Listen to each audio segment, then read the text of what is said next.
갈라디아 5장 1절로 15절의 말씀 봉독하겠습니다. 그리스도께서 우리를 자유롭게 하려고 자유를 주셨으니 그러므로 굳건하게 서서 다시는 종의 명예를 매지 말라. 보라, 나 바울은 너희에게 말하나니 너희가 만일 할례를 받으면 그리스도께서 너희에게 아무 유익이 없으리라. 내가 할례를 받는 각 사람에게 다시 증언하노니 그는 율법 전체를 행할 의무를 가진 자라.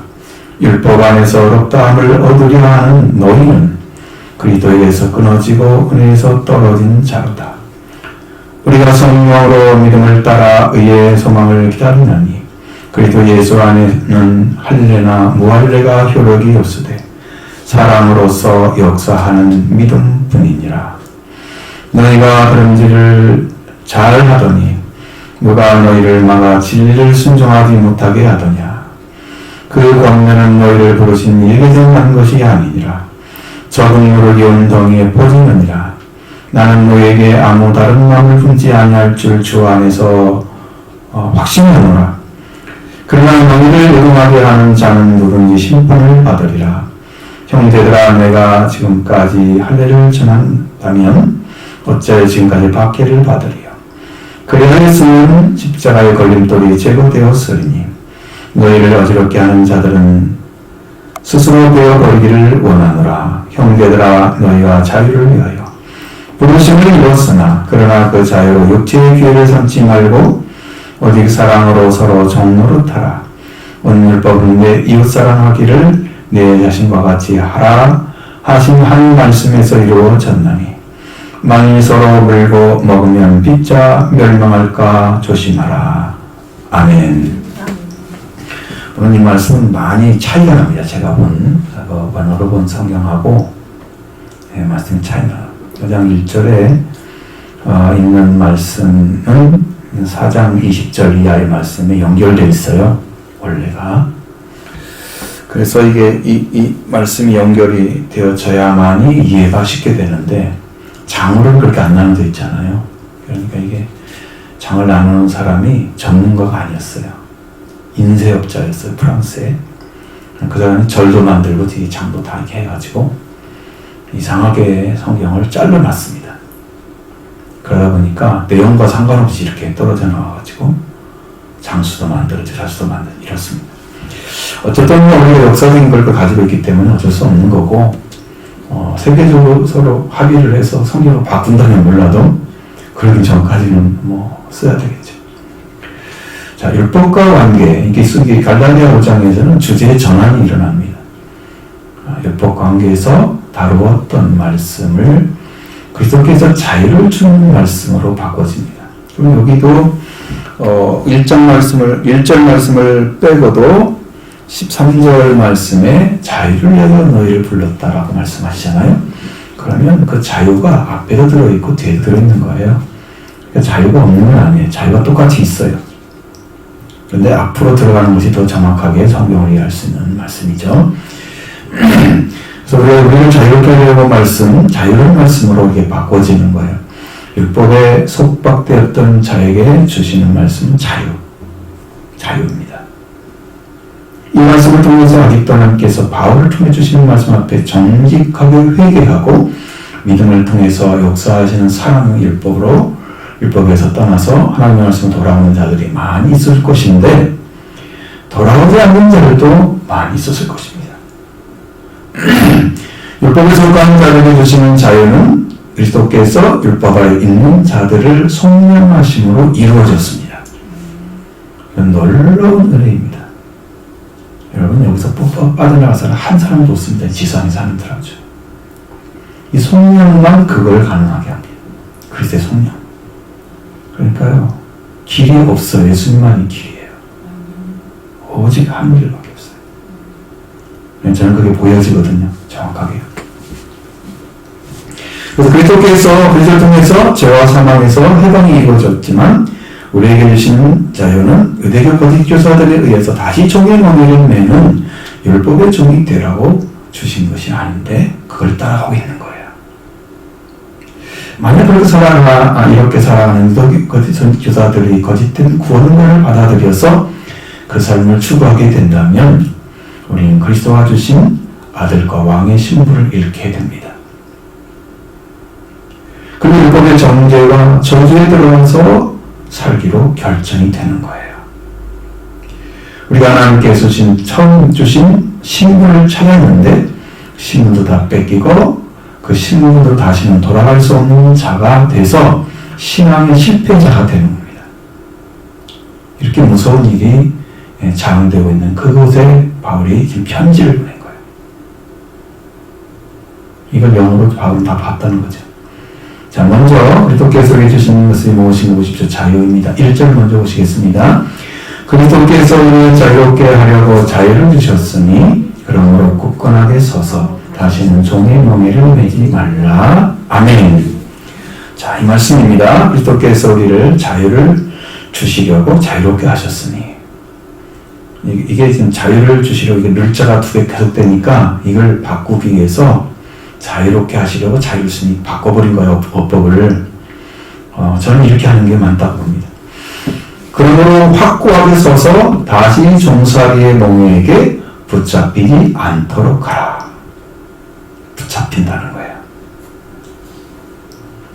멍에는 행성을 구속하거나 무거운 짐을 진다는 비유를 들어서 하는 말이죠. 이 멍에라는 말은 실제는 동물이 매는 거지만 그렇습니다. 그래서 우리를 자유를 주신 이 말씀은 분명하게 아주 중요한 말씀입니다. 그렇게 주신 자유는 율법의 죄의 정의 사건으로부터 해방을 시킨 가장 큰 은혜인 까닭입니다. 율법의 종으로 저 종살이에서 자유를 주시려고 자유롭게 하셨기 때문에 예수님은 우리에게 왜 오셨느냐? 율법의 자유를 주시려고 오신 거예요.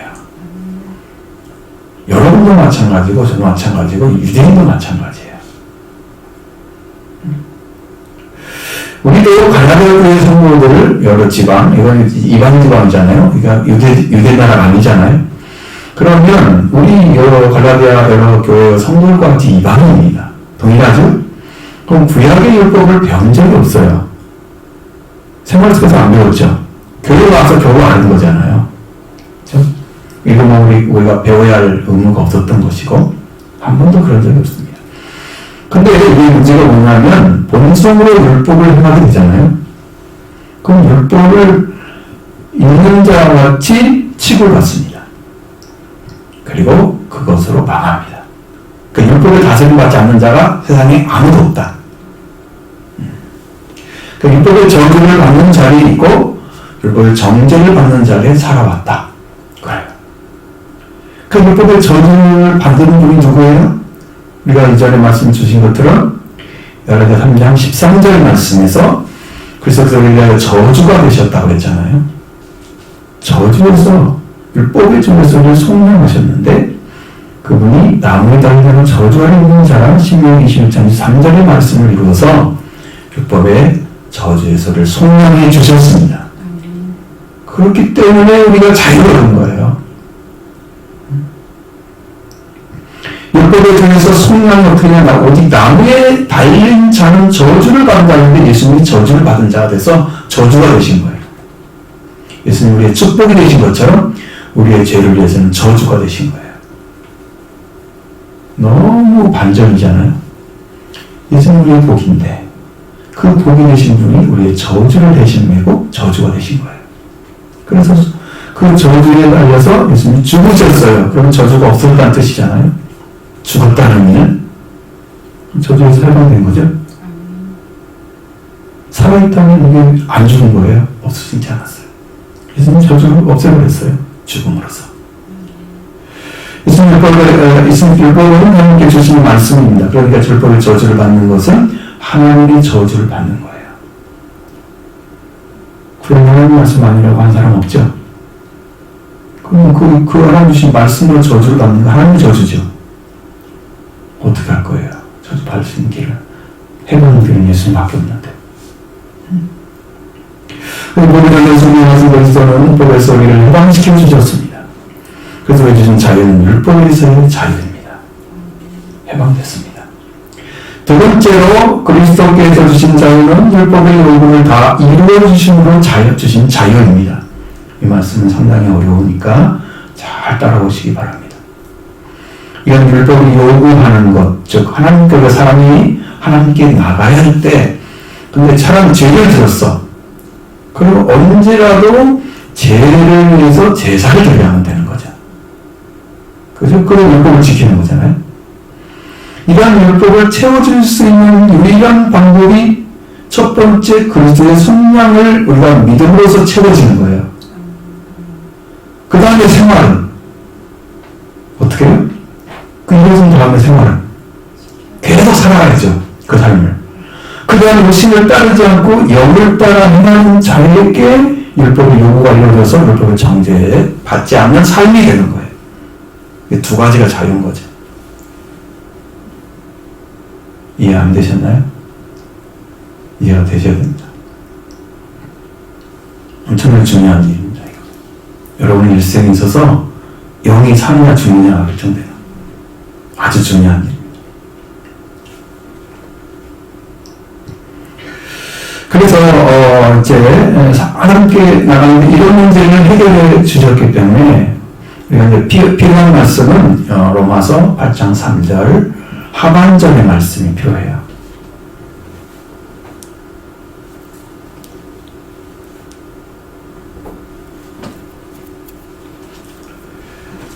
자, 이 말씀을 보면 죄와 관련하여, 여기는 이제 그렇게 안 되어 있지만 죄와 관련하여 자기 아들을 죄 있는 육신의 모양으로 보내셨다라고 기록되어 있습니다. 예수님이 율법 아래 나게 하신 것은 율법자를 성령하시기 위해서, 여자에게 하신 것은 여자의 후손이 되시기 위해서 나셨죠? 그리고 모든 사람이 지은 죄를, 육신의 죄를 예수님께 정죄로 돌려버렸어요. 그 여호와께서 그에게 죄를 담당하게 하셨다. 하셨어요? 그리고 바로 육신을 따른 자들의 정죄는 사망이라는 말씀이죠. 왜? 예수님이 그걸 따라가 정죄를 받은 것이 어디서 끝났어요? 십자가에서 끝났잖아요. 그러면 율법의 정죄는 뭐예요? 사람이 지은 죄로 정죄는 십자가의 죽음, 사망이라는 의미입니다. 근데 예수님 이런 자가 죄를 지은 자가 죽었기 때문에 다시 부활할 수 있지만 우리는 거기 달려 죽으면 다 멸망받습니다. 그러니까 십자가에 달려 죽으라 하지 않습니다. 십자가를 지고 가라고만 하시지. 이렇게 그리스도께서 십자가에 못 박혀 죽으심으로 육신의 정죄를 받으신 거예요. 그리고 육신의 정죄를 그리스도께서 받으셨기 때문에 더 이상 육신을 따르지 않고 그 영을 따라 행하는 자들에게 율법의 요구를 이루어지게 해주셨다. 그러면 정죄 안 되잖아요. 율법의 요구가 이루어진 자만 율법에서 해방되고 그리스도의 자유를 얻어서 죄와 사망에서 해방된 삶을 영원하게 살 수 있습니다. 이 사람들은 성령을 받아서 그걸 알고 있는데 그 다음에 삶으로 들어가지 않고 유대교 거짓 교사들의 가르침을 따라 들어가려고 하는, 여기 위험성이 있잖아요. 이것을 경고하는 것입니다. 들어가지 않게 하기 위해서. 율법의 영신을 따르지 않고 영을 따름으로 율법의 요구가 이루어지게 되어서 그에는 참된 자유, 그렇게 준 자유를 얻습니다. 그러니까 율법을 다시 종살이의 멍에에 붙잡히지 않도록 하는 것입니다. 그 삶이 그 도와해 주신 것이. 이해되셨죠? 이렇게 말씀 들어가셔야 됩니다. 여러분이 거기 가서 큰 은혜 받기를 바랍니다. 이런 그리스도에 주신 자유, 진리를 알므로 얻은 자유를 지키기 위해서 확실하게 서서 종살이의 멍에를 붙잡히지 않도록 하라고 허도를 통해서는 그 명령해 주셨습니다. 종살이의 멍에는 율법에 다시 들어가는 것입니다. 바울이 다시 말합니다. 할례를 받으면, 너희가 할례를 받으면 그리스도께서 너희에게 유익이 없다라고 말씀하십니다. 2절을 보시겠습니다. 보라 나 바울은 너희에게 말하나니 너희가 만일 할례를 받으면 그리스도께서 너희에게 아무 유익이 없으리라. 아멘. 보라 나 바울은 너희에게 말하고 있나니, 현재형입니다. 지금 말하고 있다. 만일 너희가 할례를 받으면 그리스도께서 너희에게 유익이 하나도 없느니라. 유익이 하나도 없다. 그때 우리가 그리스도를 통해서 유익을 얻기 위해서 욕심의 할례를 받지 않고 마음의 할례, 인문적 할례를 받아야 합니다. 예레미야서도 마음의 할례를 받아라 말씀하시죠? 네. 마음의 할례, 손할례 받지 말고 성령의 할례를 받아야 됩니다. 할례를 받으면 속에서 너에게 유익이 없다고 말씀하시는 거예요. 우리 할례를 받으면 우리 그리스도께서 너에게 유익이 하나도 없다. 이렇게 말씀하셨어요. 그리스도께서 우리에게 주신 뭐에 속죄와 구원의 은혜를 입혀주셨잖아요. 다 이루어지셨죠? 여러분이 주셨습니다. 이 은혜에 들어가면 여러분이 그 자유를 얻게 됩니다. 율법에서 죽지 않는다는 의미의 신이 되게 하셨습니다. 왕가의 주님이 되게 하셨습니다. 우리의 이름이 신령이 새겨져요. 신분을 획득하고 주셨습니다. 여러분의 이름이 아들, 왕, 신부, 제사장, 이거 다 여기 새겨지는 거예요. 응? 이것 가지고 하는 거예요. 신비에 새기는 거예요. 이 신분이 와서 있어야 돼. 신분이 있어야 신분에 들어가죠. 목사 신분으로 들어간 게 아닙니다. 성경. 아들의 신분으로 들어갑니다. 분명히 하셔야 돼요. 그 강조하지 않습니다. 저는 목사 강조하지 않아요. 그건 맡기시는 사명을 위해서 필요한 기능을 위한 것입니다. 우리의 이름이 우리의 신분을 새겨지면서 신분을 획득하게 됩니다. 이것만 합니다. 우리가 만물의 주인으로 통치자가 되어서 천국에 들어가려면 하나님 왕국에서 왕노릇합니다. 왕이 되는 거예요. 천국에. 살아서 천국 복음을 가는 복음을 알게 됐습니다. 엘리야 복음이 아셨죠? 복음 주셨습니다. 회개는 주님이 주시는 지름길입니다. 이 길만 내리면 여러분 다 들어가요. 회개 없이는 주님이 오시지 않습니다. 왜? 길이 없기 때문입니다. 예수님이 오시는 지름길은 회개하는 자에게만 열려져 있습니다. 시험의 결과 그에게 열립니다. 그래서 우리 어디가 무궁무진한 영광에 참여하는 거룩한 이가 바로 성도인 거예요. 하나님의 가족이 되는 거예요. 성경 하나님의 권속에 어서 있잖아요. 오늘 보면 하나님의 가족이에요. 이게 물론 무슨 이야기입니까? 세상에 존재하는 이야기입니까? 이 땅에 줄 수 없는 이야기죠? 이렇게 많은 은혜를 주셨는데 할례를 받으면 그 유익이 하나도 없다. 이렇게 말씀하신 거예요. 할례 받으러 갈 사람은 없겠지만 여기서 그걸 위해서 간 사람은 없겠지만 자, 사도 바울은 할례를 받는 역사를 증명하고 있습니다. 3절로 4절의 말씀 보십니다. 내가 할례를 받는 각 사람에게 다시 증언하나니 그는 율법 전체를 향한 의를 가진 자라. 율법 안에서 어렵다함을 얻으려 하는 너희는 그리스도에게서 끊어지고 은혜에서 떨어진 자로다. 아멘.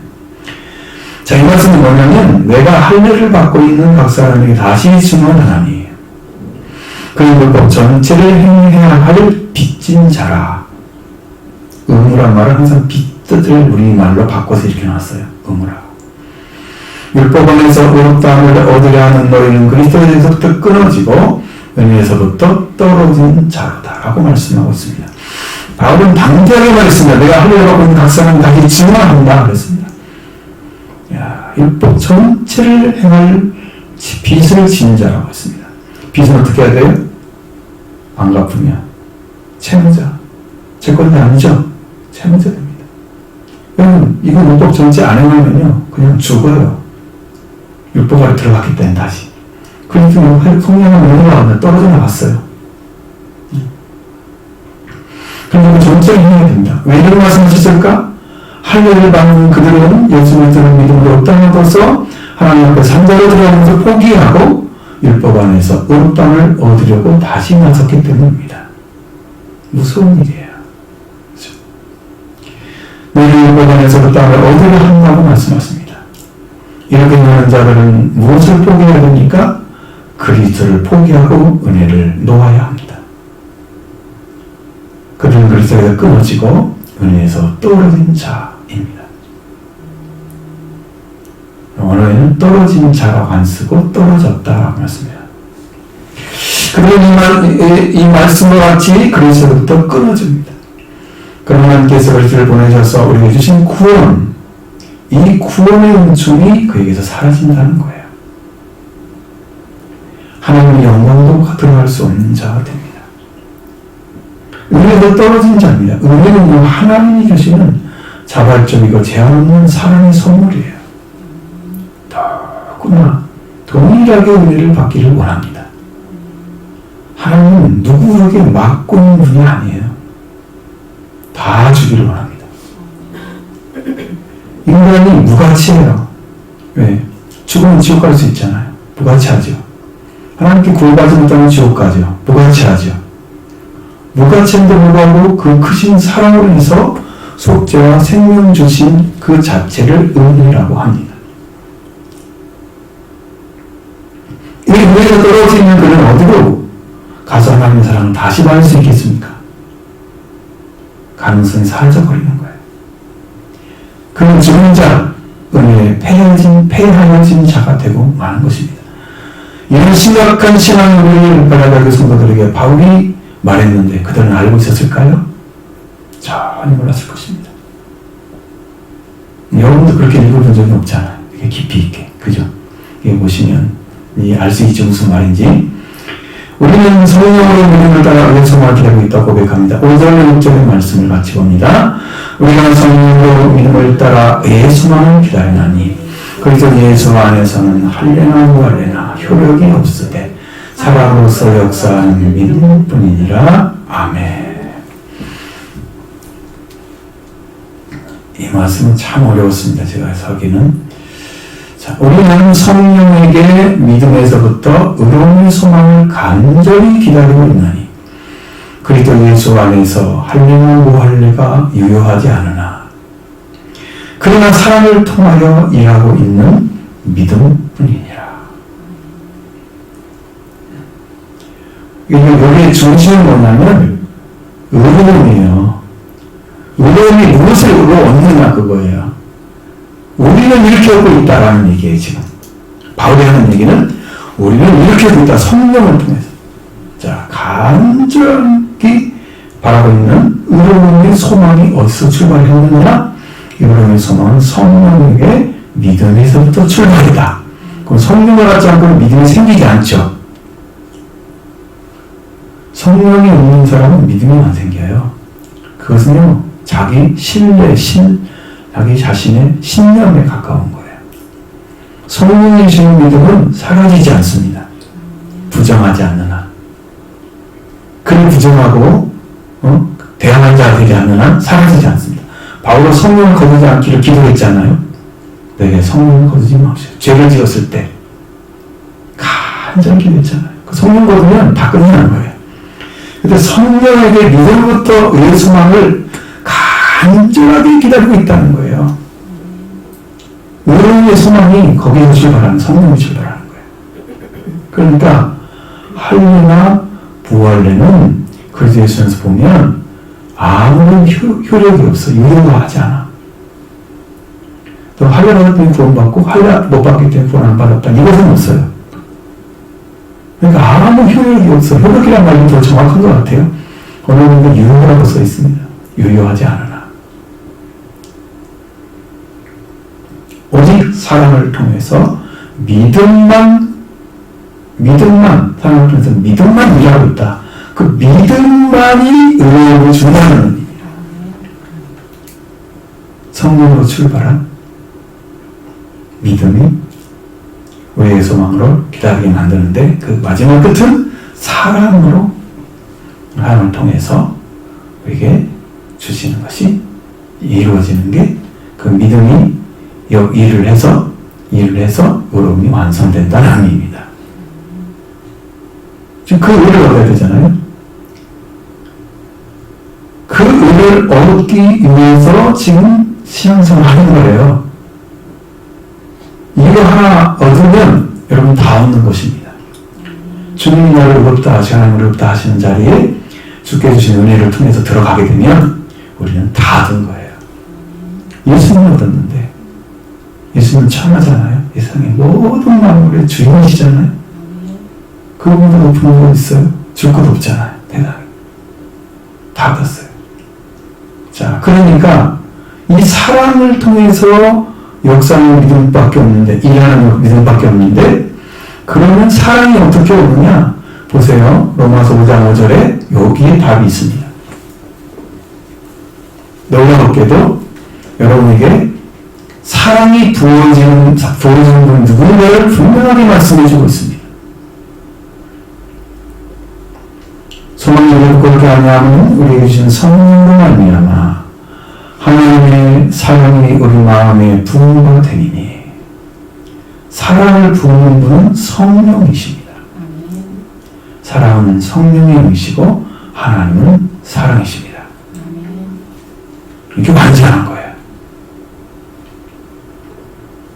이 하나님의 사랑이 우리 마음에 부어지면 사랑을 통해서 이런 믿음만으로 의미 이루어진다는 것입니다. 우리의 소망이 성령에서부터이고 성령부터 사랑이 부어지고 믿음이 우리합니다. 그래서 우리 완성되는 거죠. 여러분이 그런 소망이 넘치도록 계속 유지되는 것은 성령이라기 때문입니다.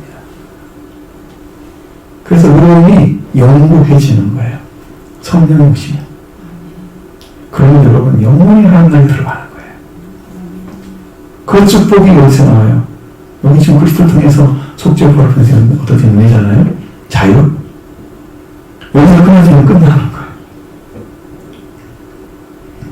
사도를 통해서 갈라디아 교회에게 주신 이 말씀은 왜 잘 달리고 있는 너희를 누가 맞아서 순종하지 못하게 하냐고 그렇습니다. 10절의 말씀 같이 보겠습니다.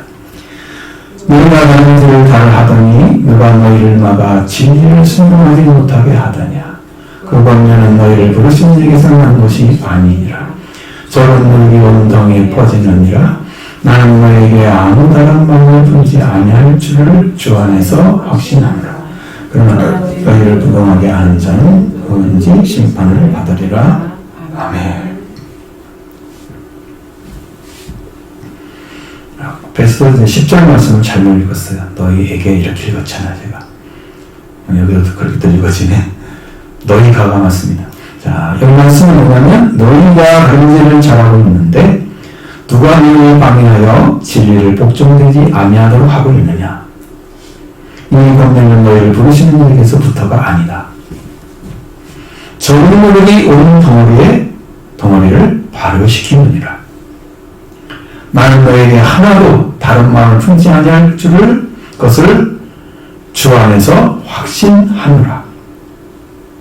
그러나 만일 너희를 함께 뒤흔드는 자는 누구든지 선고를 지고 가리라.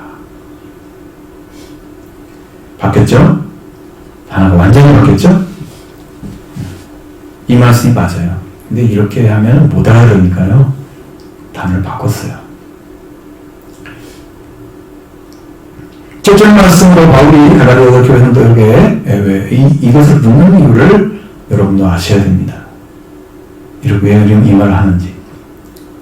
누가 너희를 방해하여 진리를 복종되지 않도록 하고 있느냐? 라고 물었으면 뭐라고 대답해야 됩니까? 갈라디아 성도들은?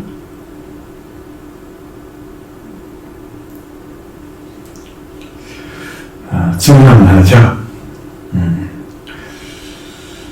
그러니까 갈라디아 성도들이 다른 걸 잘하고 있는데 방에서 복종하지 않다는 누가 지금 하면 바로 여기서 갈라디아 성도들은 뭐라고 대답해야 되냐? 바로 우리가 사도 바울의 가르침을 받아서 믿음으로 성령을 받았고 아빠 아버지라 부르는 성도가 되게 하셨는데 유대인과 거짓 교사들의 가르침을 받아서 이렇게 되었다 라고 대답을 해야 됩니다. 누가 말하냐면 유대인 전체를 딱 청구해야 돼요. 그 말 안 하면 거짓말하는 거예요. 지금 상황을 잘 모르는 거죠. 이렇게 그들의 권면은 잘못된 권면이었습니다. 이 권면은 너희를 부르신 이에게서부터가 아니었습니다. 부름받지도 않고 배웠던 율법을 가지고 가르친 자들에게부터 온 거예요. 그걸 받아들일 필요가 없는 것이 하나님께로부터 온 것이 아니면 다 뽑히기 때문입니다. 가말리엘이 얘기한 것처럼 하나님께서 온 것은 다 뽑혀. 널 어떻게 하나님께서 하신 것을 너가 방해하는 거야? 하나님께로 온 것이 아니면 다 뽑혀. 그러니까 걱정 안 해도 돼. 하나님 것이 아니면 중요한 거지. 그 얘기를 했어요. 하나님께 오는 거 아니면 다 뽑힙니다. 여러분, 뿌리를 내릴 수가 없어요. 그건 사라져버려요. 걱정 안 해도 됩니다. 하나님이 하실 때문에. 자, 갈라디아 교회의 성도들을 보시면 우리는 예수 그리스도이셨습니다. 그래서 거짓 교사들이 아니었습니다. 율법과 지금 우리의 교사들은 거짓 복음을 가지고 왔습니다. 예수 교회는 성도를 부르실 분은 이 땅에 존재하지 않습니다. 지금 성령을 부르시죠? 성령의 음성 듣고 여러분이 응답하면 부르심 맞습니다. 누구는 잘못된 권면을 의미하고 있습니다. 적은 능력이 온 동을 바로 시키는이라고 말씀하십니다. 변질된 신앙은 쉽게 전파됩니다. 하나님 말씀, 예수를 통해 주신 말씀은 거룩하기 때문에 모든 이들에게 쏙쏙 들어갈 만한 마음에 쉽지가 않아. 근데 거짓된 것들은 너무 쉽게 전파가 돼. 왜? 사람들의 마음이 다 거짓되어 있기 때문에 잘 들어가는 거예요. 세상 말은 쏙쏙 들어오잖아요. 하나님 말씀은 너무 걷긴 거잖아요. 잘 안 들리고. 믿음으로도 가지도 못하고 잘 되지 않는 부분이 많잖아요. 이게 하나님 말씀은 완전하고 거룩하기 때문에 인간이 이해하려고 하는 만큼만 이해를 해요. 성령이 오시지 않으면 이해가 안 돼요. 예수를 주라 시인하게 성령께서 하셔야 주라 시인할 수 있어요. 그거 하나도 못하잖아요, 우리가. 예수님 주인이라 주라고. 성령이 오시면 이렇게 알아기 어려운 게 말씀인데. 근데 거짓된 것들은 잘 퍼져. 금방 퍼져버려. 누군지 그냥 알아. 쉽게 받아들여. 자, 여러분 말씀에 들어갔다고 해도 왜 성경에 그런 말씀이 있겠어요? 알곡과 죽정이. 들어가도 열매 못 맞는 자가 있다는 거잖아요. 그렇게 어렵다는 거죠. 말씀에 들어가는 것이. 사실이에요, 성경이. 제가 이제 경험을 해보니까 사실입니다. 정말로 죽정이 내릴 수 있는 사람들이 있더라는 거죠. 그런데 이게 거짓 교사들이 가르치는 것은요, 받아들이기가 너무 쉬워.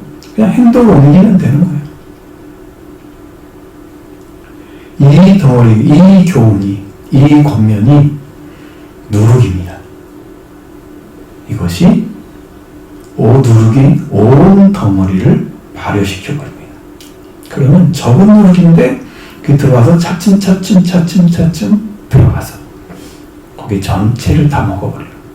갈라디아 교회들이 다 망하게 되는 거예요. 어떻게 할 거예요? 가만둬야 되겠습니까? 바울이 얼마나 화가 나겠어요. 하나님의 능력과 권능 말씀으로 복음을 전해서 복음 그들이 돌아왔는데 그걸 반대로 타락시키면 가만히 있겠어요? 어떤 수로 스스로 일을 하겠죠? 지금 그래서 이 말씀을 가지고 얘기하는 거예요. 바울이 이렇게 하면서 나는 너희가 하나도 다른 마음을 품지 아니할 것을 주 안에서 확신하고 있노라. 성도들을 굳건하게 세우기를 원하는 바울 사도는 나는 너희가 하나도 다른 마음을 품지 아니할 것을 주 안에서 확신하고 있다고 선포해 줍니다. 돌아와라. 열려 있다 하는 얘기죠. 안 넘어질 거야 너희를. 응? 그걸 얘기하는 거잖아요. 그런데 문제가 뭐냐면 만일 너희를 함께 뒤흔드는 자는 누구든지 선고를 지고 가리라. 이 말씀이 이해가 어려워요. 선고를 지고 가리라. 이 선고는 결정행위의 결과를 가리키고 있습니다. 갈라디아 교회에서 거룩하고 그들은 성령을 받은 자들이 다가와서 할 일을 행하고 율법에 떨어지게 하는 것. 갈라디아 여러 성도들을 함께 뒤흔는 자, 그들은 선고, 곧 결정행위를 결과를 지고 가게 될 것이다. 그러면 결정행위의 결과는 뭐냐면 여러분 심판을 하잖아요. 심판을 해서 선고가 이루어지는 걸 말하는 거예요. 자, 여러분 재판을 하잖아요. 재판을 들어가면 맨 막 끝에 뭐예요? 선고하죠. 그 선고를 얘기하는 거예요. 지금 여기서 말하는 것은 결정행위의 결과, 응? 그가 했던 걸 모든 걸 종합해서 결과를 나타내는데 이게 선고야. 법정 용어입니다. 이해되시죠? 이렇게 일을 하셔야 됩니다. 그것을 지고 갈 것이다. 반드시 뭐가 있다는 거예요? 유죄가 된다는 거죠. 그들은 반드시 유죄 선고를 받고 갈 거야. 그 얘기예요. 그걸 지고 가야 돼. 가만두지 않아 하나님께서. 거짓된 전했으니 그걸 가만둘 리가 없죠. 두신 하나님이 아니죠. 반드시 그렇게 될 것입니다. 겉에는 지고. 아무리 지금 이단이 날뛰어도 하나님의 그 권능 앞에 무릎 꿇게 될 것입니다. 세상은 지는 것처럼 보이죠. 성도의 권능이 꺾어진 것처럼 보이죠. 근데 어느 순간에 여러분이 말씀에서 믿는 예수 그리스도 복음을 지키고 생명 권자들은 다 지켜주십니다. 저는 그 가슴 뛰게 하는 게 뭐냐면 기록에 있는 말씀. 예수 그리스도의 복음을 위해서 목숨을 건 자들. 너무 아름답잖아요.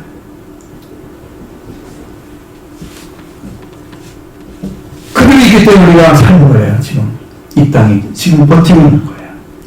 그 복음을 가진 자들 때문에. 세속화 되는 사람들이 전하는 복음은 다 복을 전하는데 세상의 복은 하나님 나라의 복을 전하지 않아요. 세속화 복음이에요. 자, 그럼 이들이 결정행위 그 결과 선고를 지고 바로 가게 되는데 심판의 결과가 나와서 이 선고를 지고 간다. 유죄 선고를 받는 거예요. 이것은요 완료형이에요. 끝났다는 얘기예요. 이미 유죄라는 거예요. 그들은. 말할 것도 없이 유죄라는 얘기예요. 어떡할 거예요? 그럼 자기들은 잘한 것처럼 보이고 그게 옳은 것처럼 믿었기 때문에 그걸 하는 거잖아요. 누가 하나 잘못된 게 분명하죠? 하나님이 그들에게 유죄 선고를 하고 그들은 그걸 지고 가야 될 것입니다. 그렇게 되는 거예요. 성령을 받은 자를 뒤흔드는 자가 누구예요? 심판이 진행돼서 그 결과는 선고를 지고 가야 되는 거예요. 그러니까 여러분 성령 받은 자 함부로 건들면 안 됩니다. 흔들어 놔도 안 되는 겁니다. 조심해야 됩니다. 유죄 선고를 받습니다. 정말 무서운 거예요. 성령을 받는 걸 유혹해서도 안 됩니다. 물론 마지막 때는 택한 자들까지 다 유혹한다고 나와 있잖아요. 네, 그렇게 될 것입니다. 그것은 이미 지옥에 있는 자들이기 때문에 그렇게 하는 거예요. 거짓 선지자들, 거짓 그리스도들 나타나는 거 하잖아요. 기적도 일으키고 막 그러면서 이런 자들은 다 것입니다. 그러니까 무엇을 하든지 조심해야 됩니다. 사도바울은 이제 갈라디아 교회 성도들을 향해서 형제들이라고 불렀습니다. 11절, 12절 말씀 보십니다. 형제들아, 내가 너희 지금까지 할 일을 전한다면 어찌하여 지금까지 박해를 받으리요. 그래 예수는 십자가에 걸린 돌이 제거되었으니 너희를 어지럽게 하는 자들은 스스로 베어버리기를 원하노라. 아멘. 이 말씀을 드렸습니다. 형제들아, 만일 내가 아직까지 할 일을 선포하고 있다면 어떤 것을 여전히 박해를 받고 있겠느냐? 아무도 박해할 게 없다는 얘기입니다. 그렇죠? 그렇다면 십자가에 걸려 넘어지는 장애물이 폐하해졌을 것이니 너희를 어지럽게 하는 자들은 스스로 베어버리길 원하노라. 아멘. 스스로 베어버리길 원합니다. 이렇게 되어 있습니다.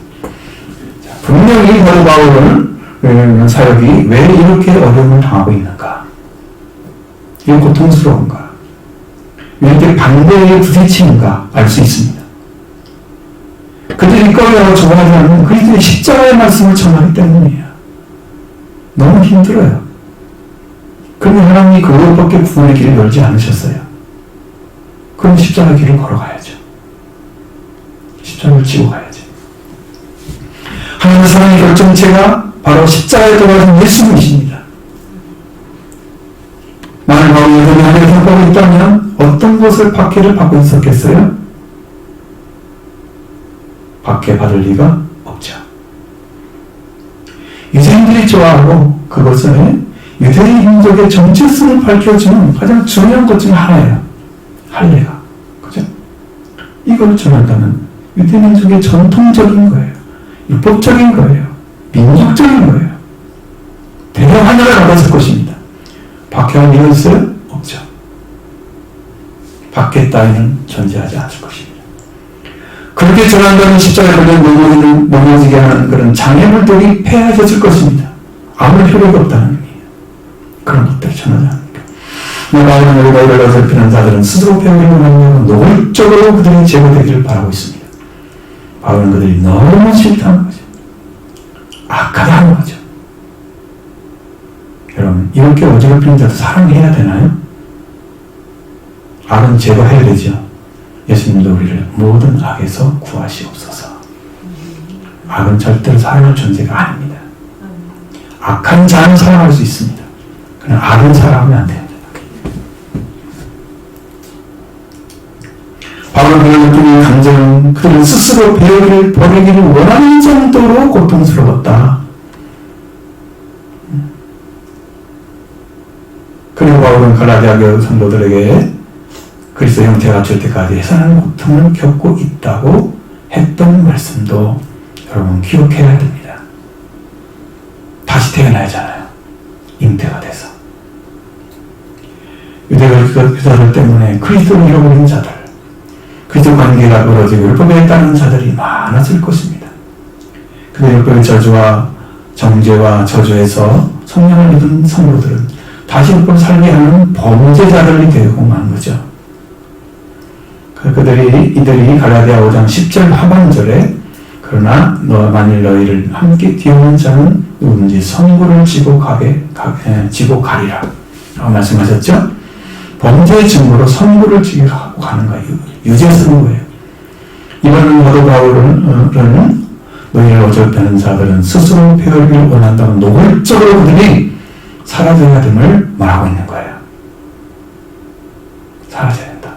스스로 배워야 된다는 거예요. 스스로. 자, 이렇게 강력하게 말씀을 전해줍니다. 그 다음에 이제 오늘 본문의 마지막은 자유의 부르심을 입는 자들의 생활입니다. 어떤 생활이 율법을 완성하는 삶일까요? 그 말씀을 밝히 가르쳐주고 있습니다. 13절로 15절의 말씀을 가져옵니다.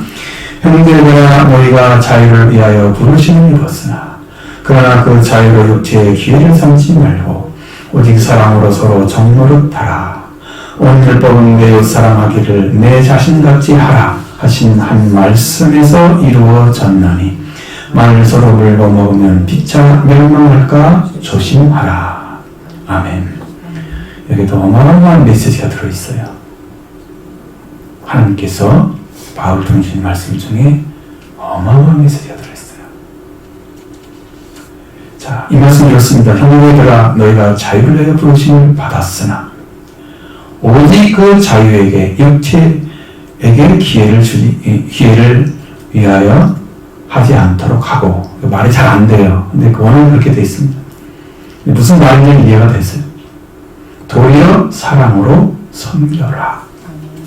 이렇게 했습니다. 모든 율법은 내 이웃을 내 자신과 같이 사랑하라 한 말씀에 성취되었느니라. 만일 서로 물고 파멸시킴으로 피차 파멸되지 아니할까 주의하라. 저는 15절 말씀이 너무 무섭습니다. 이런 일이 있으면요 다 망해버려요. 너무 무섭습니다. 그걸 읽으면서 우리에게 경고를 하시는 거구나. 같이 망할 수도 있겠구나 잘못하면. 히브리서는 더 디테일하게 이제 뒤에서 말씀드리겠지만 어떻게 원래 번역이 되어야 되는가 하면 만일 서로 비난으로 찢고 괴롭히고 상의를 가함으로써 파멸시켜서 피차 파멸되지 않도록 주의하라. 이렇게 되어 있습니다. 원어적으로 따지면. 너무 무서운 거예요. 막 비난하고 괴롭히고 상의를 입히고 이렇게 하는 거예요. 물고 뜯는다는 거죠. 서로 물고 먹으면 우리는 그렇게 되어 있잖아요. 아주 쉽게. 근데 그렇게 그냥 조용히 들어갈 얘기가 아닌 거예요. 분명하게 하고 바울은 갈라디아 교회 성도들을 향해서 형제들이라고 불렀습니다. 우리나라의 형제는 곤제라고도 부릅니다. 기독교에서는 신자들이 자기 스스로를 부르는 말이라고 정의하고 있습니다. 원어에서는 뭐라고 하냐면 형제는 같은 자궁에서 태어난 사람이라고 정의되었습니다. 하나님의 아들로 잉태돼서 하나님께로 태어난 자들을 일컬어서 부르는 이름이 형제입니다. 엄청 중요하죠? 중요합니다. 그러니까 바울이 형제라고 불렀어요. 그들을. 바울은 태어난 자 맞죠? 그럼 갈라디아 교회 성도들도 하나님께로 태어난 자라고 인정하고 되는 형제를 불렀습니다. 바울은 여러분 이런 말씀도 있으니까 주의하셔야 되니까 갈라디아 교회 성도를 향해서 나의 자녀들이라고 부른 적이 있습니다. 자녀는요, 아직까지 태어나지 않은 자녀까지 합쳐져서 테코멘이라는 헬라 명사를 사용하는데 7세까지의 나이를 일컬어서 자녀들이라고 부릅니다. 갈라디아서는 19절에 나의 자녀들이라고 불렀을 때 7세 이하의 아동과 아직 태어나지 아니한 아이에 대해서도 그렇게 부릅니다. 그게 그냥 헬라어에 원래 쓰는 방법이에요. 우리는 아이들을 태어난 자를 가리키지 안 태어난 자들은 태어라고 하죠. 그냥 딱 따로 떼어놓잖아요. 그죠? 근데 여기는 포함을 시켜요. 그러니까 앞으로 여러분 테크노를 통해서 태어난 자들을 그리스도와 잉태되고 다시 태어난 자까지 다 포함해서 나의 자녀들아 이렇게 부를 거예요. 그럼 여러분들이 이렇게 되기를 원합니다. 아직 잉태가 안 됐으면 빨리 태어나시기 원합니다. 테크노 되기 원합니다. 그래야 여러분들의 형제가 되죠. 응? 아직 안 태어났으면 형제는 아니잖아. 예. 그래서 여기서는 형제들은 함께로 태어났다는 의미 영적인 형제들을 가리킵니다. 모든 부모와 부부가 한 부모밖에 없는데 다 태어날 수는 없잖아요. 그러니까 영적인 형제들. 함께 태어났으니까요. 그죠? 그래서 이렇게 된 거예요. 근데 이 형제들에게 너희가 자유를 내어 부르심 받았다고 선포합니다. 이 자유라는 게 이게 아주 중요한 거예요. 앞에서 말씀 안 드렸죠? 그 자유에 대해서. 이는 원래 갈라디아 4장 20절 이하의 말씀에 포함되어 있기 때문에 1절을 말씀드리지 않았어요. 그냥 여기 있는 말씀을 드려야 됩니다. 자유라는 것은 뭐냐면 우리 말로 이렇게 표현되어 있어요. 남에게 구속받거나 무엇에 얽매이지 않고 자기 마음대로 행동함. 세 가지죠. 자유는 남에게 구속받지 않습니다. 노예가 아니고 자유인이기 때문입니다. 자유 행동을 정지시키거나 제한하거나 정지시키지 않습니다. 노예가 아니기 때문에 주인이 시키는 것에 의해서 행동이 제한되거나 정지되지 않는다는 의미입니다. 큰 노예는 주인이기 때문입니다. 또 무엇에 얽매이지도 않습니다. 그리고 자기 마음대로 행동하는 것이에요. 그게 자유래요. 그리스도께서 자유를 자유를 주려고 자유롭게 하셨다고 말씀하셨잖아요. 우리 얽매이는 게 뭡니까? 율법입니다. 그죠? 율법에서 성령 얻으니까 뭐가 왔어요? 자기 삶에 자유가 온 것입니다. 율법의 자유를 속박하거나 행동을 제한하거나 정지시키지 않게 됩니다. 그러니까 내가 율법의 정죄도 안 받으니까 아주 너무 자유로운 거야.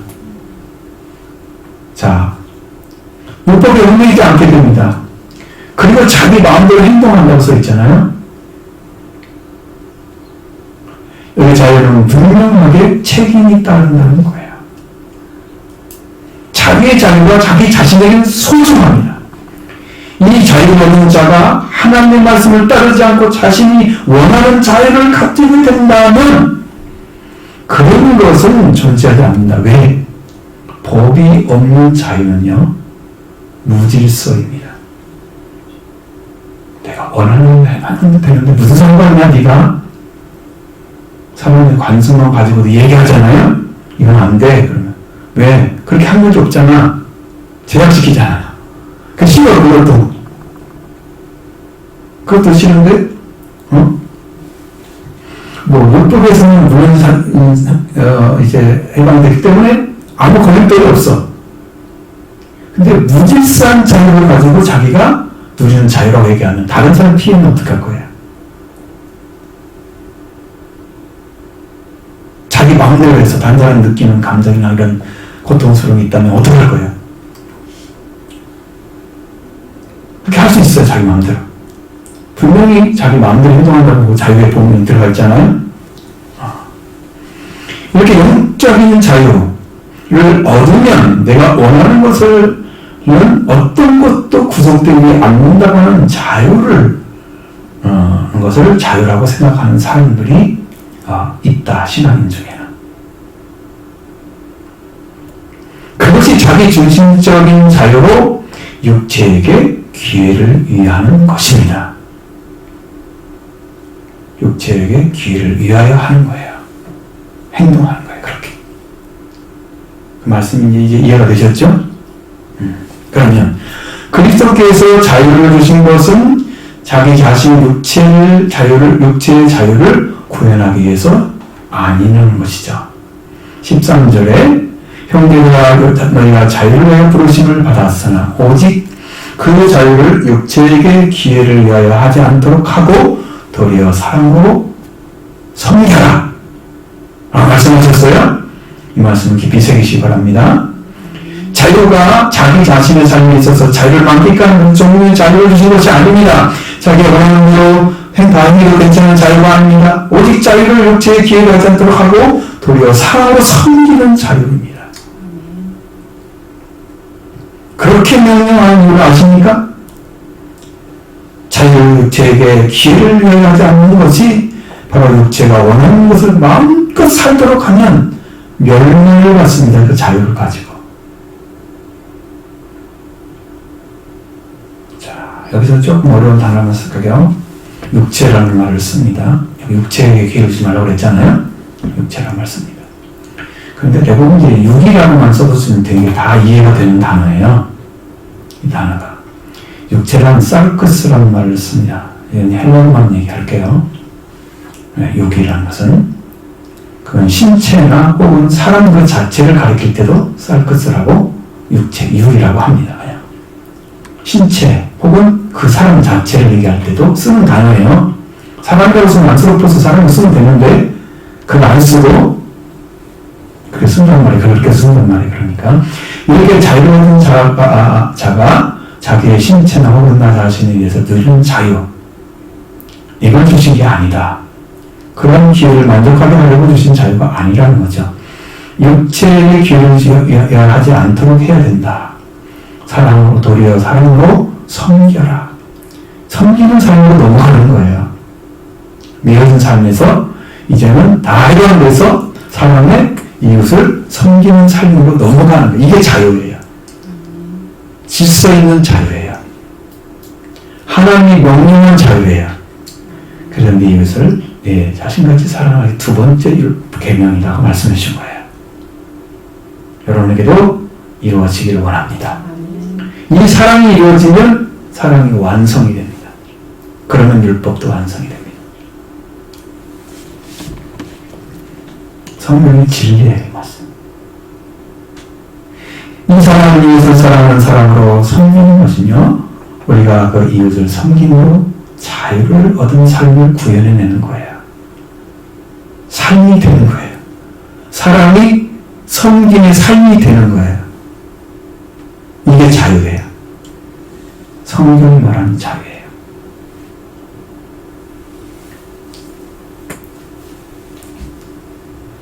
자, 우리는 이러한 방법으로 성령 이웃을 섬기는 자유를 얻어 살고 있습니까? 아니면 그런 마음을 찾아내지 못하고 살아가고 있습니까? 자, 이렇게 해야 되고 할 수 있는 이유가 뭐냐면 14절 말씀에서 얻어지는 것입니다. 모든 율법은 당신의 이웃을 내 이웃을 내 자신같이 사랑하라 하는 말씀에 성취되었느니라. 할렐루야. 율법의 완성이 무엇인가? 자유 주신 것은 자유로운 자가 사랑으로 섬기고 육체의 기회를 주지 않도록 하는 것입니다. 그렇게 함으로써 자유가 나누는 것이 아니고 성경에게 되는 이웃을 위한 자유가 되는 것입니다. 그러면 거기로 그 사람도 그 묶여진 곳에서 다 자유로운 삶을 찾아가게 되는 거죠. 사랑으로 회복되는 거예요. 아름답죠. 이걸 요구하고 있습니다. 모든 율법 방식의 이웃을 정신과 사랑을 만났으면 이거 정치됐다고 했죠. 그럼 율법의 정제는 뭡니까? 율법을 왜 정제를 해요? 율법 완성이 돼야 되는데 율법 완성이 안 되면 정제하겠죠? 정제가 뭐냐 그러면 처음에는 하나님 관계가 단절됐기 때문에 율법의 정제가 왔어요. 그 다음에 두 번째는요, 이웃과 관계가 깨어졌기 때문에 사랑의 관계가 아니기 때문에 그래서 판단하고 정죄하고 한 관계로 세워져 있어요. 그게 바로 율법의 정죄를 받게 되는 원인입니다. 자, 그런데 그리스도를 통해서 주신 자유는 하나님 관계가 완전 관계가 되었기 때문에 얻은 자유예요. 그럼 이웃과 관계는요. 자, 십자가는 어떻게 되는가 보십시오. 우리가 십자가가 없으니까 이걸 보시면 이게 하나님과 사람 땅이잖아요. 이 관계가 똑바로 완전하게 서 있어 이어진 사람이 이게 하나님 관계 회복된 사람이에요. 십자가 왜 필요한지 아시죠? 이것은 너와 나 이웃입니다. 이웃 관계가 수평을 이루어야 됩니다. 기울어지면 안 됩니다. 한쪽은 높고 한쪽은 낮고 이렇게 생기지 않습니다. 동일하게 똑같이 사랑합니다.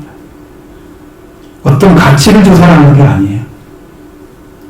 무엇 때문에 사랑을 이루고 있는 게 아니에요. 생명이기 때문에 사랑하는 거예요.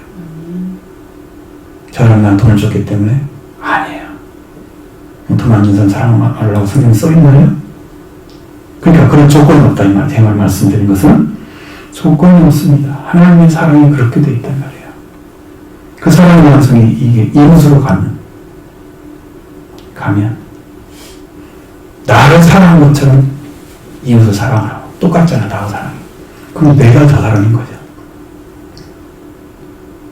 내가 저 사람인 거잖아. 성경 말씀대로 하면. 그럼 어떻게 함부로 할 수 있습니까? 못하죠. 이 관계를 완성시킨 분이 예수 그리스도이십니다. 어떻게? 예수님이 자기 자신을 주심으로 사랑해서 내가 너희를 사랑하지 너희로 서로 사랑하라 세계적으로 완성시켰잖아요. 그래서 이루어진 거예요. 율법은 올바른 관계가 돌아오게 하고 죄를 발견하게 함으로 그 속의 은혜를 그리스도를 입혀서 확보해 주기 위해서 존재하는 거예요. 하나님께 더 죄라는 걸 지적해 주니까 나는 죄로 살 수가 없어. 그럼 난 죄를 할 수 없어. 하나님께 부르짖지 않으면 알려주세요. 그러니까 회개를 하고 그리스도의 그 통로가 세월을 만들어져서 그리스도가 오셔서 속죄와 벌레 안에 이루어집니다. 그러면 완전히 자유가 온 거죠. 하나님의 자녀로 태어난 거죠. 축복받았어요. 이게 축복입니다. 그리고 이웃의 관계를 회복시켜 주셔서 이제 율법이 성취된다. 예수님이 율법을 성취하셨어요. 그렇게 해서 율법이 사랑의 율법이 있는데 한계가 있는 거예요. 분명히 다르죠. 육체가 이렇게 율법 요구를 다 할 수 있다면 그것은요, 여러분 다른 일 하나도 하지 않고 범죄 짓지 않고 아무것도 안 하고 살아야 돼요. 범죄 지을 했다 그러면 계속 그 범죄 때문에 제사를 드려야 돼. 날마다 가서. 율법은 그렇단 말이야. 그 영원한 속죄를 한 번에 이루신 예수님이 되니까 속죄의 죄를 해서 제사를 드릴 필요가 없네. 얼마나 자유로워요. 어떻게 하면? 주님 제가 범죄했어요. 그럼 예수님 피가 날 씻어주시잖아. 예수의 표로 씻는 자, 옷을 빠는 자가 복이 있도다. 그럼 내가 씻어주시잖아. 그게 제사 드릴 필요가 없네. 이렇게 큰 자유를 줬는데 율법 안 했다. 그럼 다시 들어가야 한다 거기를. 견딜 수 있습니까? 못하겠죠. 상상도 못하겠죠. 전 그렇습니다. 그러나 신령의 주님이 오셔서 속죄와 다 이루시고 죄를 없애주시고 다시 태어나 새 생명을 주시고 그 다음에 영을 따라가는 자에게 복음이 이루어지게 하셔서 우리 자유를 주셨잖아요. 그러면 우리가 어떤 삶을 살아야 되는가? 지금 요나서 3장 8장 13절의 말씀과 같이 너희가 육신대로 살면 반드시 죽을 것이로되. 그럼 육신대로 사는 것은 육체에게 기회를 주는 거예요. 육체에게 기회를, 육체를 위하여 기회를 주는 거예요. 그러나 영으로서 몸의 행실을 죽이면 살리니. 여기 육신은 쌀끝은 똑같이 육체나 육이나 똑같은 단어예요. 원어는. 그러니까 하나의 단어로 통일시켜야 되는데 우리 한국어는 한국 성경은 육체, 육신, 육 뭐 이렇게 해놨으니까 헷갈리잖아요. 다 다른 말을 쓰는지 알아. 똑같은 말인데 한 단어로 써주면 좋은데 조금 다르게 쓸 수도 있습니다. 그건 단어가 말씀드린 것처럼 사람 자체를 가리킬 수 있다고 말씀드렸잖아요. 그러니까 그럴 수도 있지만 그런 거의 단어를 통일시키면 너무 좋죠. 우리 육신, 즉 육신대로 살면 죽는다 그랬잖아요. 영은 영으로 소마, 즉 육체의 의미로 쓴 몸의 행실을 죽이면, 영으로 몸의 행실을 죽이면 너희가 살게 될 것이다. 자, 이 영으로 몸의 행실을 죽인다는 게 뭐냐면 육체를 따라가지 않는다는 의미가 뭐냐면 육체가 데려가는 것이 어디예요? 이걸 따라가면 그 멸망으로 이끌어가요. 육체의 성품이 그래요. 멸망으로 이끌어가는 삶을 파멸시켜버려야 돼요. 멸절시켜버리는 거예요. 영이 오면. 그리고 그 영을 따라서 하나님의 나라를 향해 가게 만들어줘요. 성령을 받으면 구원받기 어렵다는 거죠. 성령 반드시 받아야 됩니다. 회개하고 성령 받으시기 바랍니다. 이게 축복입니다. 그리고 여러분이 영원히 살아요. 진리의 말씀이. 이렇게 해서 자유를 육신의 기회를 하지 않도록 하고 도리어 사람을 섬기는 율법이 완성이 됩니다. 이 말씀이 이렇게 됩니다. 그래서 율법에서 내 자신, 네 이웃을 자신과 같이 내 자신과 같이 사랑하라 하시는 말씀이 성취되었습니다.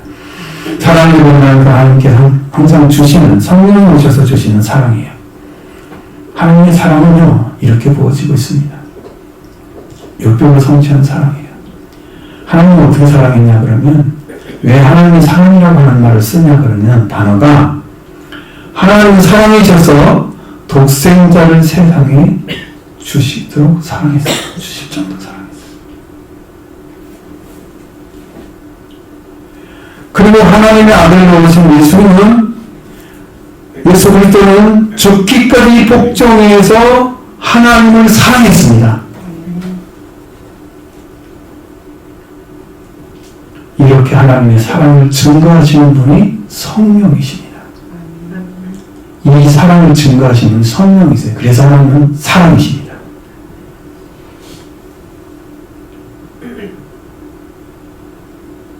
사랑을 증거하는 성령이시기 때문에 하나님은 사랑입니다. 이제 우리 성령이 구원적으로 사랑이 태어나고 율법이 이루어져서 이것을 사랑하는 말씀이 이루어졌습니다. 율법이 완성이 된 거예요. 자, 이 말씀을 들어가기 원합니다. 그리고 우리 신정한 말씀 15절 말씀 남겨 주십니다. 만일 서로를 판결시키면 빛이 판결되지 않도록 주의하라고 말씀하시잖아요. 판결되지 아니할까 주의하라 이렇게 말씀하시잖아요. 여기서 물고 그랬잖아요. 무는 것은요 비난으로 찢고 괴롭히는 것을 말합니다. 여기서 또 먹는다는 말은요 판결시키는 것인데 상의를 가함으로써 일어서지 못하게 만들어버리는, 그게 먹는 거래요. 자, 이러한 일이 일어나서 빛처럼 판결되지 아니할까 주의하라. 그렇게 하면 판결되니까 그렇게 하지 않도록 하려고, 그거 하면 안 된다는 얘기를 이렇게 이제 쓴 거예요. 그러니까 이렇게 하면 되죠. 여러분, 저런 사람이 처음에 얘기하잖아요. 감정 안 건드리고 대화하잖아요. 그런데 감정이 격하게 일어나면 싸움이 일어나요. 바로 좋은 감정에서 쉽게 이해하고 받아들이지만 감정이 격하게 되면 좋은 것도 안 받아들입니다. 비난으로 찍고 괴롭혀보세요. 가만히 있을 사람이 있어요? 없죠. 대부분이 벌떡 일어나죠? 가만히 있지 않습니다. 누가 다 상의를 폈다? 그럼 고소하러 가죠. 경찰서 가야 돼. 파멸로 드는 행동은 불사할 것입니다. 그럼 서로 파멸되어 가는 거예요. 이렇게 하지 않도록 파멸되지 아니하니까 주의하라 라고 말씀해 주고 있습니다. 우리가 살기 위해서 천국에 들어가기 위해서 지금 말씀을 읽고 있죠. 또 우리가 하나님 말씀을 읽고 사는 삶을 감사합니다. 되게 원하죠. 그러면 인간적인 생각에서 사람을 자극하면 안 됩니다. 십자가 지고 가야죠. 대신 회개해야죠.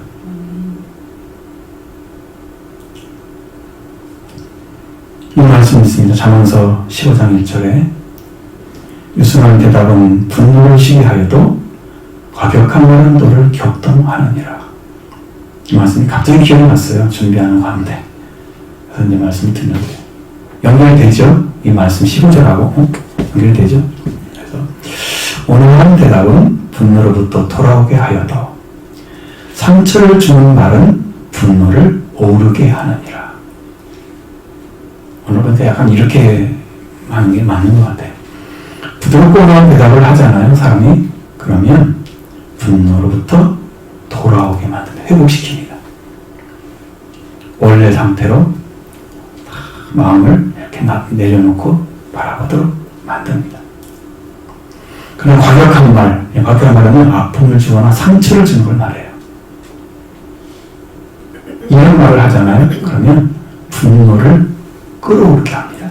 이렇게 분노의 게이지가 높아지는 거예요.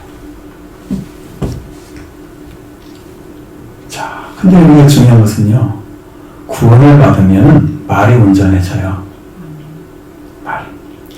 말이 온전한 사람이 완전한 사람이라고 야고보서는 얘기했어요.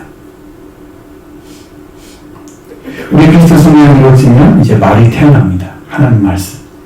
하나님 말씀은 성령을 통해서 주신 말씀을 가진 자가 되는 거야. 성령께서 주신 말씀을 해야 되는 거예요. 안 하면 안 돼. 하게 돼 있어. 완전한 분이 아니에요. 그러니까 지금 오늘 어린 사람은 어린 정도의 영성을 가지고 이야기를 하는 거죠.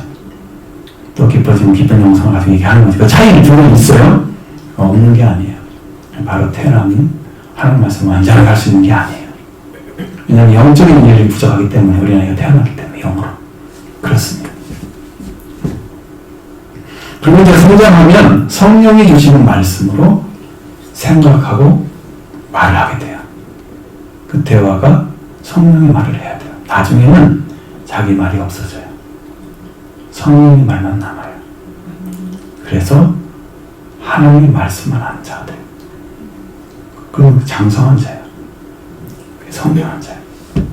그럼 이런 상처를 받는 말, 상처를 주는 말, 아픔을 주는 말, 이런 거 하지 않습니다. 파멸시키기 위해서 가해를 하는 일도 절대 하지 않습니다. 내가 죽고 말지 저 사람 죽이지 않습니다. 내가 십자가 지고 말지 저 사람 죽이지 않습니다. 정말 눈물에서 그렇게 생각합니다. 간절히 말합니다. 그 길로 가지 않는다.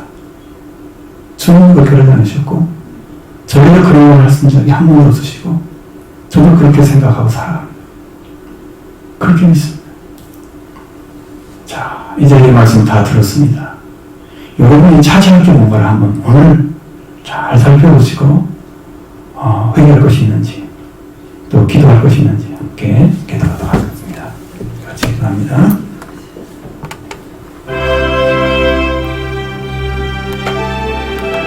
사랑하는 아버지께 드렸습니다.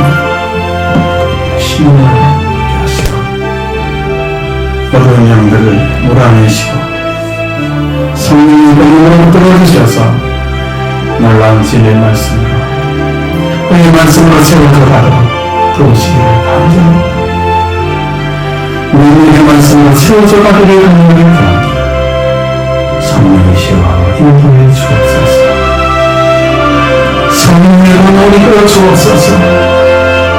오늘 말씀 통해서 이런 성도를 한 번은 마음에서 진실하게 예배하고 그래서 예수님을 만나서 그 안에 주신 생명의 말씀을 따라서 우리에게 걸어가게 쌍꺼풀을 도와 주옵소서. 세상에 인도해 주옵소서. 우리에게 말씀으로 지켜 주옵소서. 아버지 하나님 교회가 세워지게 성도가 한 번에 있는 말씀을 세우지 주여 사랑의 말씀을 신령신을 회복시켜주시고 은혜 말씀으로 살아가게 도와주시고 주신 말씀이 한 분 한 분이 놀라운 복이 되어서 이만 맡겨주신 생명의 말씀을 우리 안에 놀랍게 지어져가게 주여 인도하여 주옵소서. 너희에게 말씀으로 지켜주옵소서. 성령의 삶을 지켜주옵소서. 아버지 하나님을 지켜주시고 놀라운 성령으로 권능의 성령을 보여주시고 아버지 뜻을 성취하셔서 하나님을 보시고 감사를 드립니다. 수고하여 주시옵소서. 영광스러운 주님 아버지 놀라운 진리의 말씀으로 살게 해 주옵소서. 오늘 저희 말씀 따라서 뜨겁습니다. 한 분 한 분을 기억해 주시고 우리의 말씀으로 지켜주셔서 우리 하나님 보호로운 자녀들이 그리스도 안에서 평통된 길을 걸어 이 복된 길을 걸어가 우리의 길을 걸어가라. 성령이여 인도하여 주옵소서. 말씀에 은혜를 부어주옵소서. 은혜를 장중에 떨어주시고 하나님이라고 잡아 주옵소서. 아버지 감사합니다. 하나님 감사합니다. 성령의 하나님 말씀입니다. 하나님을 성장하게 내 삶의 그리스도에서 성장하게 은혜를 잡아주시고 놀라운 진리의 말씀을 살려 도와주시고 예배에서도 성령의 능력과 힘 속에서 살아